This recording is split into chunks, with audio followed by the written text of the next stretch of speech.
6ஆம் இடம்ங்கிறது என்ன அப்படி சொல்லி பார்த்தீங்கன்னா, நீங்க வந்து ஒரு இடத்துலேருந்து இன்னொரு இடம் மூவ்மெண்ட் பண்றீங்க.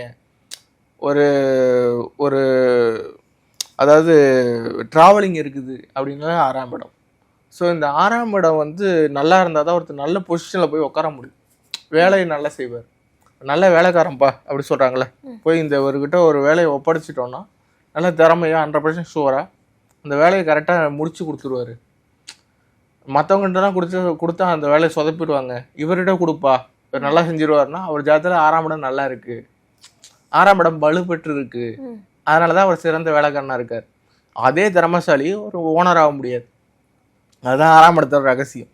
கடைசி வரைக்கும் அவர் வேலைக்காரன் தான், ஆனால் திறமையான வேலைக்காரன். அதே நேரத்தில் 6ஆம் இடம் கெட்டு பிடிச்சு வச்சிங்க என்ன தெரியுமா பண்ணுவாங்க, முதல்ல போய் ஒரு 1 லட்ச ரூபா கடன் வாங்குவாங்க.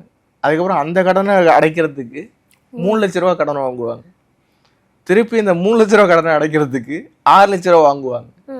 திருப்பி 6 லட்ச ரூபா கடனை அடைக்கிறது 10 லட்சம் வாங்கி ஒட்டு மொத்தமாக எல்லா கடனும் ஒன்றா சேர்ந்து ரோட்டுக்கு கொண்டுட்டு வந்துடும். இந்த மாதிரி ஜாதகத்தையும் நான் பார்த்துருக்கேன். ஸோ 6ஆம் இடம் கெட்டு போனால் கடன் வாங்கி வீணாக போயிடும். 6ஆம் இடம் நல்லா இருந்தால் கடன் வாங்கி ஒரு பிஸ்னஸ் பண்ணார், அது 10 100 ஆச்சு, 100 1000 ஆச்சு, 1000 லட்சம் ஆச்சுங்கிறது தான்.